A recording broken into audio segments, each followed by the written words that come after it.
കൊല്ലം ഏരൂരിൽ കൊന്നു കുഴിച്ചുമൂടിയ കാട്ടുപന്നിയുടെ ജഡം തുരന്നെടുത്ത് ഇറച്ചിയാക്കിയവർ പിടിയിൽ. ഏരൂർ വിളക്കുപാറ സ്വദേശി ജോബിൻ ജോസഫാണ് വനം വകുപ്പിന്റെ പിടിയിലായത്. കേസിലെ മറ്റൊരു പ്രതി ഒളിവിലാണ്.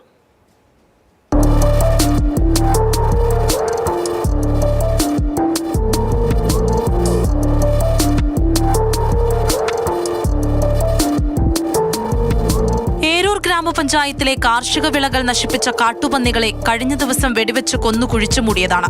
ഡീസൽ ഒഴിച്ച് കത്തിച്ച ശേഷമാണ് ജഡം കുഴിച്ചുമൂടിയത്. പന്നിയുടെ ജഡം കുഴിച്ചുമൂടാൻ നേതൃത്വം നൽകിയത് ജോബിൻ ജോസഫും സുഹൃത്ത് കറുപ്പയ്യ സുരേഷുമായിരുന്നു. രാത്രിയോടെ ഇവരെത്തി വീണ്ടും കുഴി തുരന്ന് ജഡം പുറത്തെടുത്ത് പങ്കിട്ടു. സംഭവത്തെക്കുറിച്ചറിഞ്ഞ വനംവകുപ്പ് ഉദ്യോഗസ്ഥർ സ്ഥലത്ത് പരിശോധന നടത്തി. കുഴി തുരന്ന് നടത്തിയ പരിശോധനയിൽ പന്നിയുടെ അവശിഷ്ടങ്ങൾ മാത്രമാണ് കണ്ടെത്തിയത്.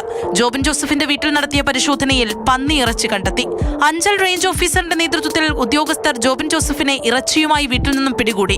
കറുപ്പയ്യ സുരേഷിനെ ഇതുവരെയും കണ്ടെത്താനായിട്ടില്ല. ജോബിൻ ജോസഫുമായി സ്ഥലത്ത് തെളിവെടുപ്പ് നടത്തി. വന്യജീവി സംരക്ഷണ നിയമപ്രകാരം പ്രതിക്കെതിരെ കേസെടുത്തു. കോടതിയിൽ ഹാജരാക്കിയ ജോബിനെ റിമാൻഡ് ചെയ്തു.